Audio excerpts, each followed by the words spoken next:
Hoy voy a empezar con la frase de una película. Si de repente te digo, en ocasiones veo muertos, seguro que sabes la película a la que me refiero. Pero ¿sabes su director? ¿Sabes quién dirigió esa película de la que he utilizado esa frase para comenzar? ¿El sexto sentido? Pues hoy vamos a hablar de ese director, vamos a hablar de M. Night Shyamalan. Un apellido, la verdad que cuesta pronunciarlo, pero un director que nos ha dejado grandes películas y del que quizás solo conozcamos alguna que otra, como por ejemplo El sexto sentido. Y como siempre lo vamos a abordar en una charla, tanto quien te habla, que soy yo, José Luis Martín, como Manu Díaz, que ya está listo para hablar de este director y de su filmografía.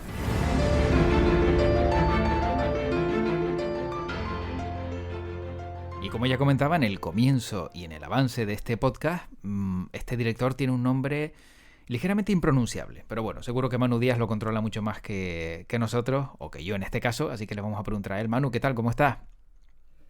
Hola, ¿qué tal? Pues encantado de estar aquí una vez más.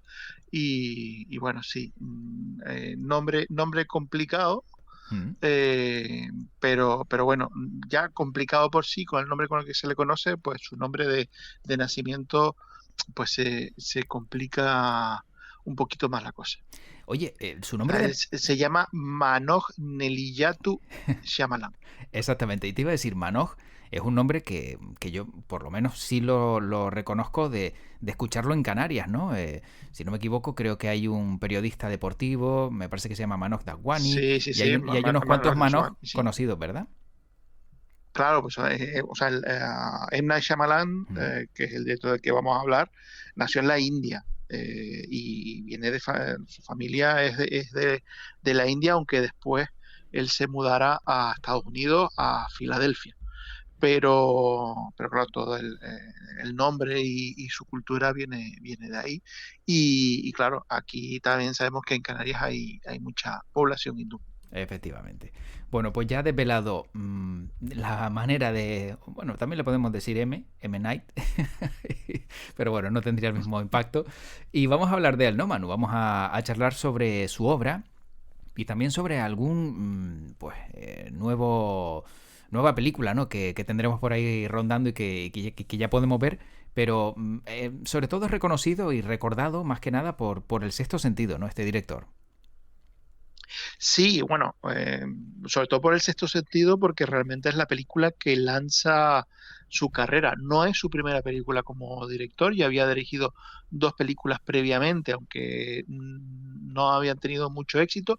Y justo antes de estrenar El sexto sentido, habría otra película de gran éxito en aquel momento que no venía dirigida por él, pero que el guión sí era suyo, que era Stuart Little, aquella película sobre aquel ratoncito que era adoptado por una familia, y que después tuvo una secuela y fue una película que tuvo bastante éxito en su momento. El guión venía firmado por M. Night Shyamalan. Anda. Pero también es cierto que ese mismo año, que fue 1999, fue el año en el que se estrena El Sexto Sentido, y casi que podemos decir que todo, en cuanto a la carrera de Night Shyamalan, podemos decir que arranca aquí. Lo previo, pues eran películas, sí, firmadas por él, pero que vistas ahora, y visto todo lo que ha hecho a continuación, y sus últimos trabajos, pues aquellos dos trabajos quedan completamente deslocalizados del conjunto de su carrera, de la misma manera que también Stuart Little muy poco tiene que ver Mm. con todo lo que vino a continuación. Me ha llamado mucho la atención lo de Stuart Little, no me lo esperaba, la verdad que era un dato que no tenía. Y corrígeme si me equivoco, pero el doblaje de Stuart Little en España lo hizo Emilio Aragón. ¿Te suena esto? Sí, ¿verdad? Sí, Sí, sí, ¿verdad? sí. Vale. El personaje de Stuart Little tenía la voz de Emilio Aragón. Ujú. Pues además, bueno, en aquella época, Emilio Aragón era, bueno, uno de los momentos, de máxima popularidad de él como estrella televisiva, Ujú. con médico de familia, o sea, ahora que el Emilio Aragón de hoy en día es más bien Sí, un tiene productor. más éxito que sí, tiene más éxito Mm, que entonces, pero ahora digamos que su trabajo es detrás de la cámara y no delante, sí. pero en aquel momento, pues bueno, era una de las grandes estrellas de la televisión en España y se contó con su voz para doblar al personaje de Stuart Little. Lo que Mm, sí es verdad que esas cosas esas voces que son tan conocidas ya y eso. tan identificadas Mm, con su propietario que quedaba raro en mm. la película. Todo hay Eso que te iba a decir. decir. Por eso lo recuerdo, sobre todo, porque no me cuadraba y recuerdo haber visto esa película, algún fragmento, y es como, es que sigo viendo al personaje, a la persona, en este caso, al actor, al que dobla, y no acabo de meterme en el ratón, ¿no? Siempre te descuadra, ¿no? Sí, Cuando, sí. como dices tú, se Bueno, conoce mucho la persona. si te lanzo otra cosa que a lo mejor esa tampoco te la espera. A ver. Del matrimonio que adoptaba Stuart Little, Hmm. él después sería el Doctor House. Ah, la voz del Doctor House. No, no, no. Ah, espera, espera, El vale, el actor, actor. Vale, el, a- vale. el actor que hace digamos, el matrimonio, el hombre Sí, sí, es que verdad. pasa a ser el padre adoptivo de Stuart Little, es Doctor House en la famosa serie. Cierto, sí, sí, es verdad. Sí, ahora lo recuerdo, no me viene a la cabeza, sí, es verdad. Lo que no recuerdo el nombre, estaba intentando recordar el nombre del quien encarna al Doctor House, Hugh Laurie, ¿no? Hugh Laurie, Exacto, sí. vale, vale. Ella es Gina Davis, que en aquel momento, pues Gina Davis también estaba en unos momentos así altos de popularidad. Y el manastro de Stuart Little era Mm. Jonathan Lipnicki, que después también estaría pues, en películas como Jerry Maguire con Tom Cruise. Y la voz original de Stuart Little era Michael J. Fox.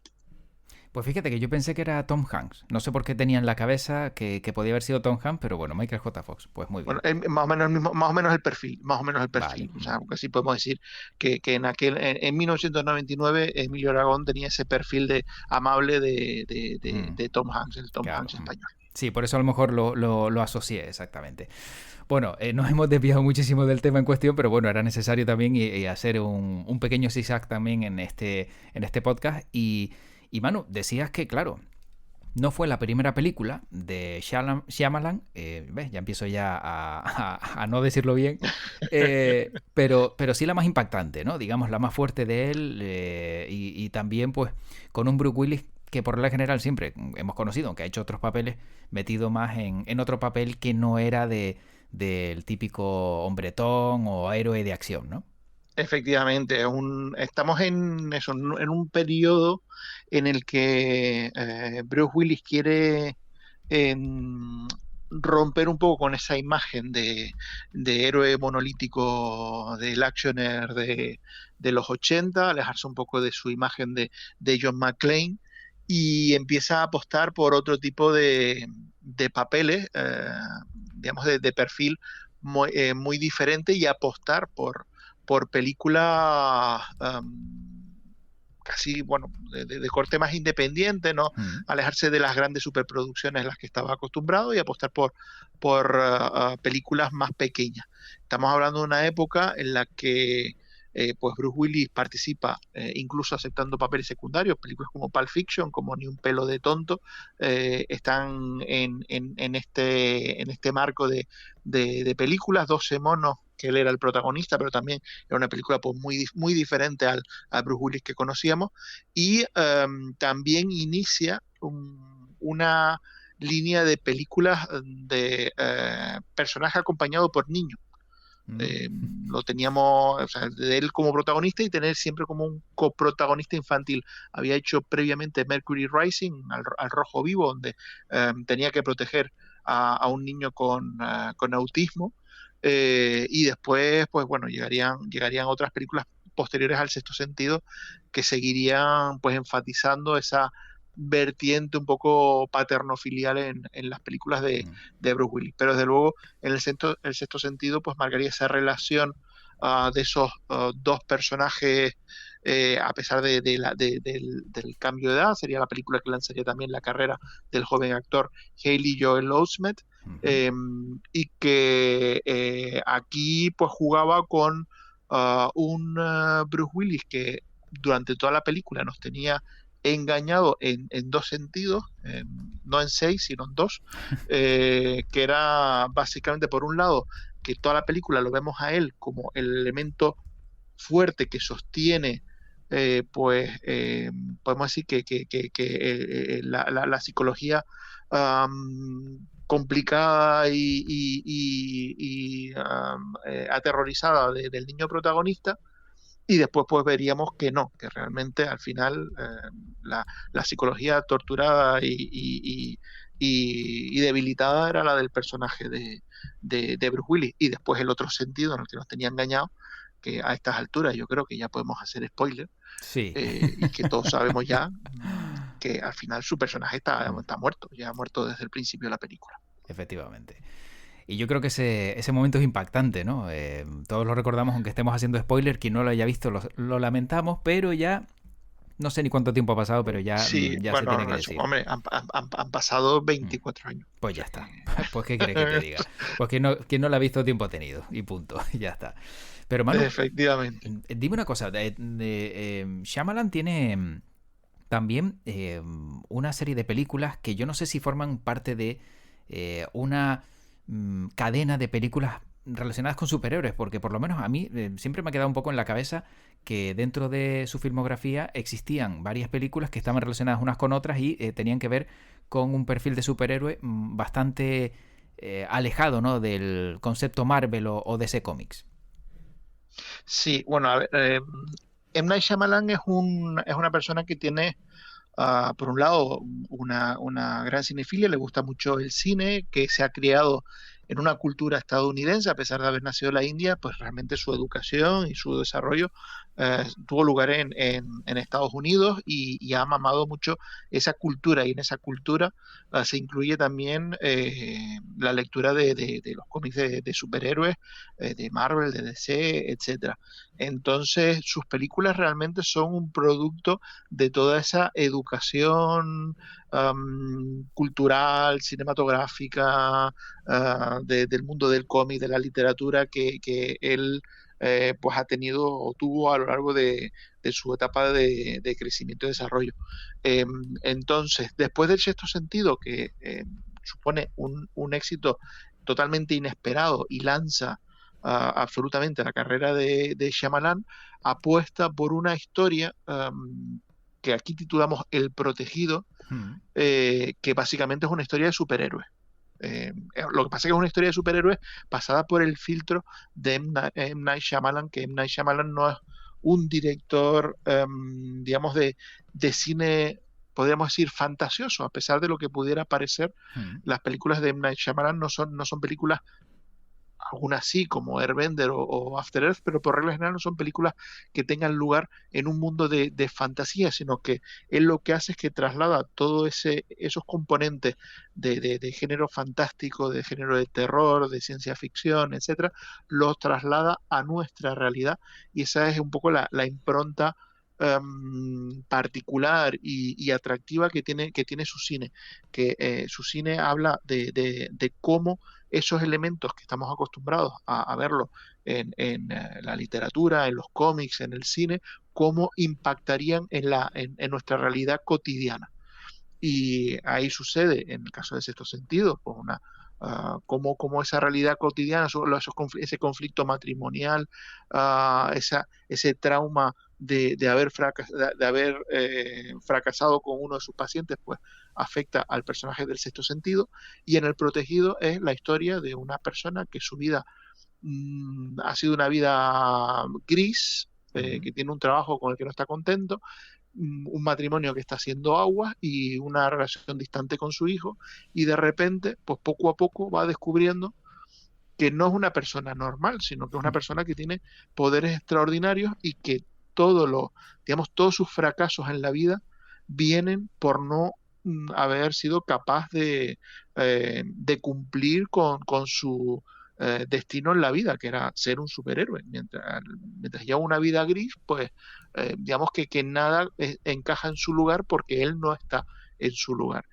Y El Protegido, más que contarnos una historia de un tipo que es capaz de levantar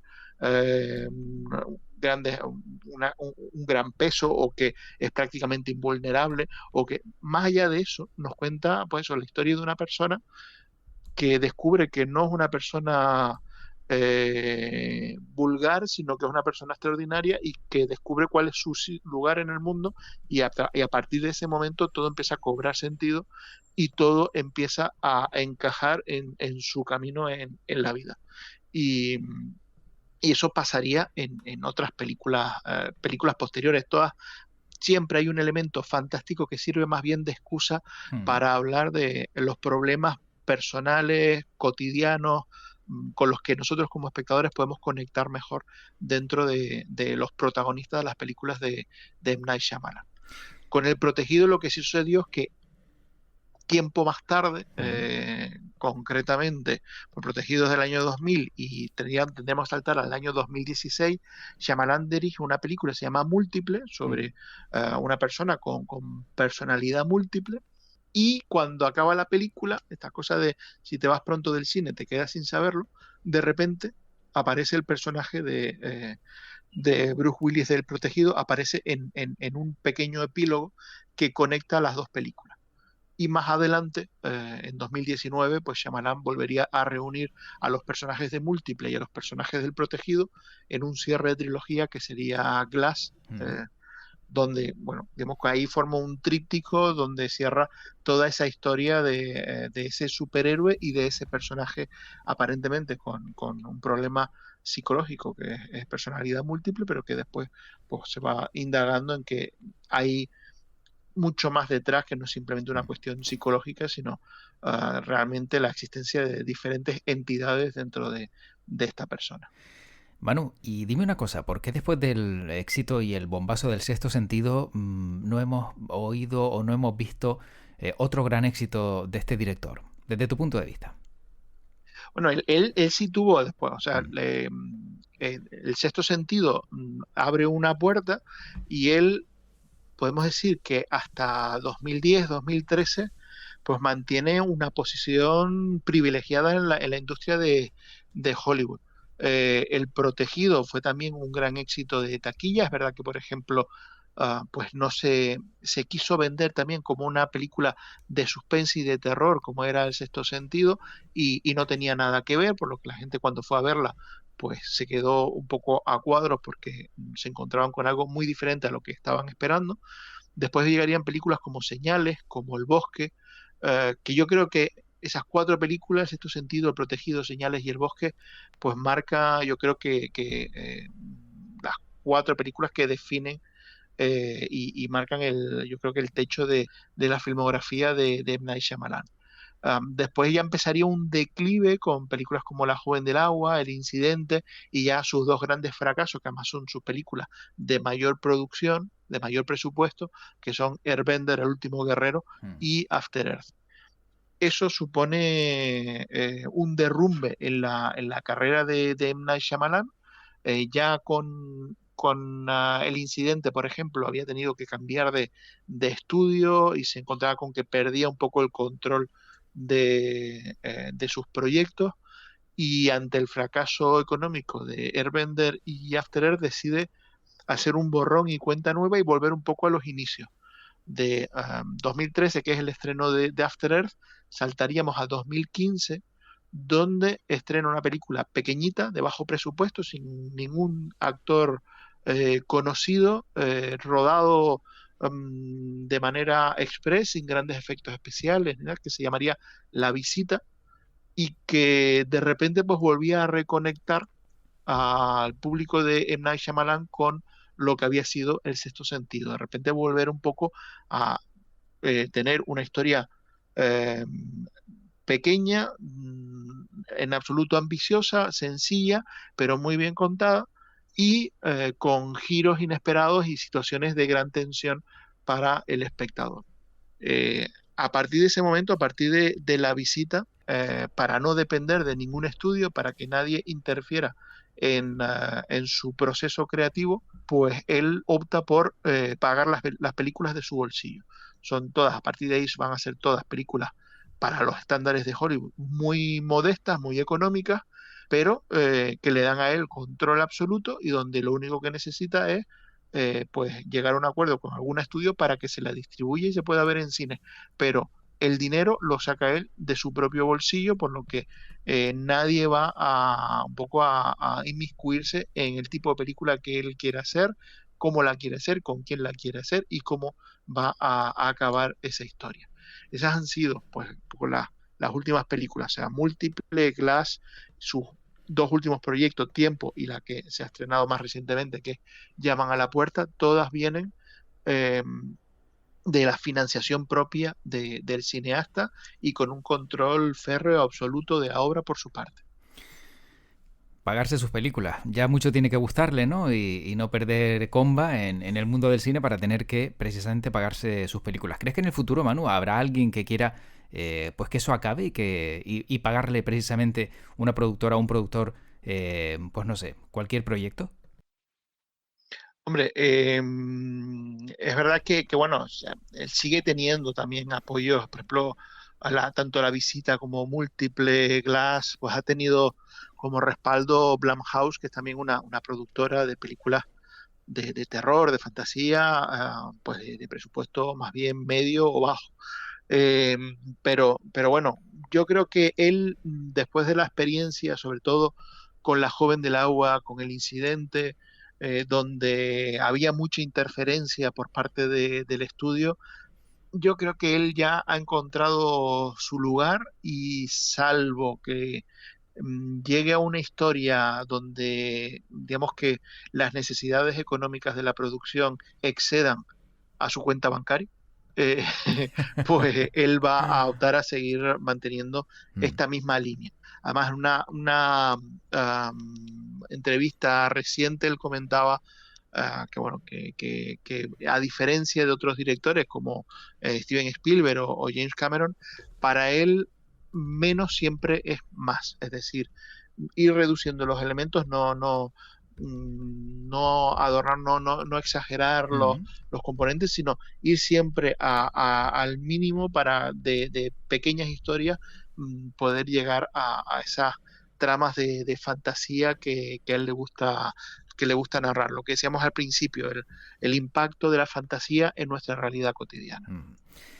Manu, y ahora, ¿dónde está metido el director y qué es lo que sabemos y conocemos de él? Bueno, él ahora mismo está lo que comentábamos, acaba de estrenar Llaman a la puerta, Ujú.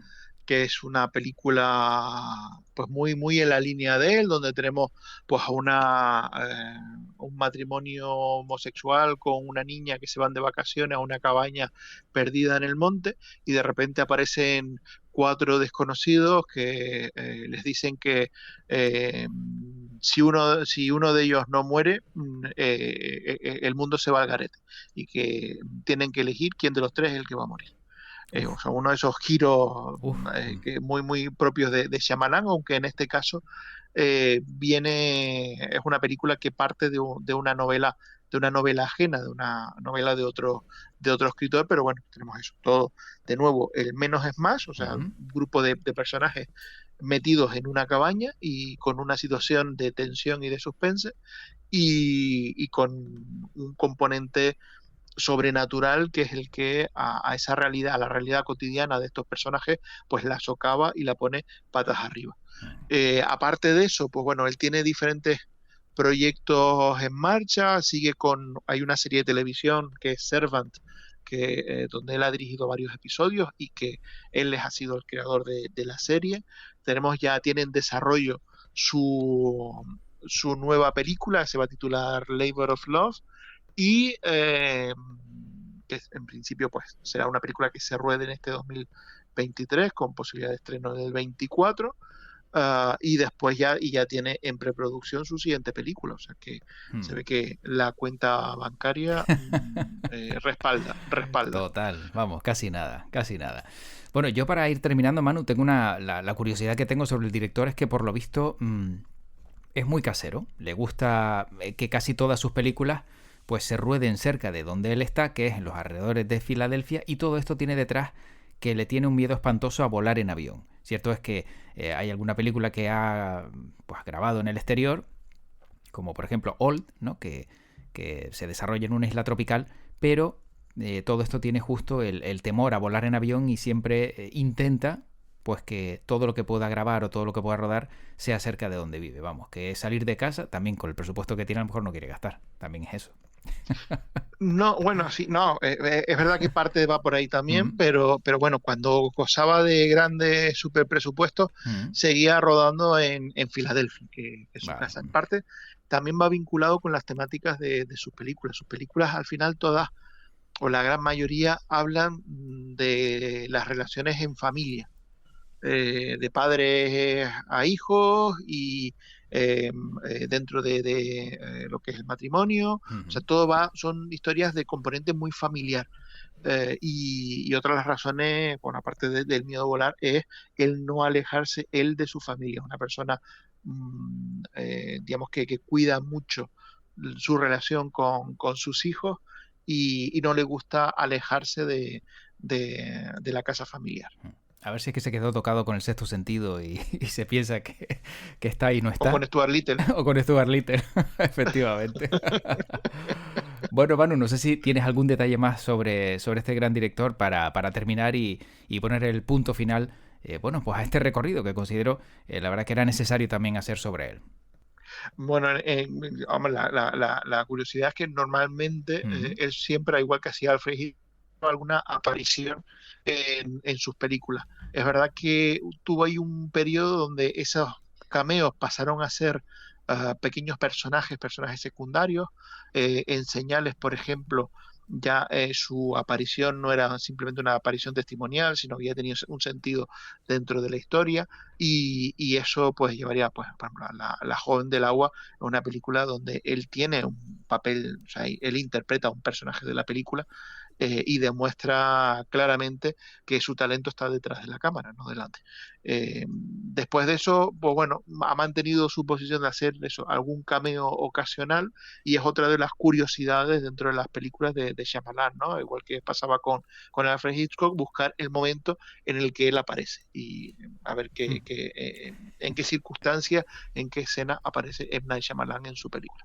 Bueno, pues estaremos atentos a todas sus películas, alguna que se nos quede ahí que no hayamos visto y a ver dónde aparece, que ese también es un detalle a tener en cuenta. Bueno, pues como siempre un placer conocer más del mundo del cine y también estas grandes historias que nos traes en World Media Podcast y bueno, a ver con qué nos sorprendes en el siguiente capítulo.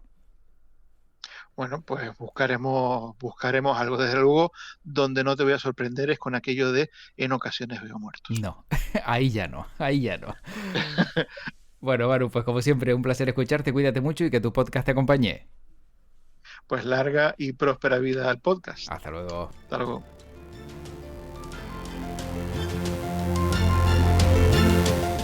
Bueno, pues espero que una vez terminado este podcast, por lo menos te haya resultado interesante y te haya abierto la mente y el interés sobre todo, te haya generado interés para conocer alguna que otra película más que desconocías de este gran director.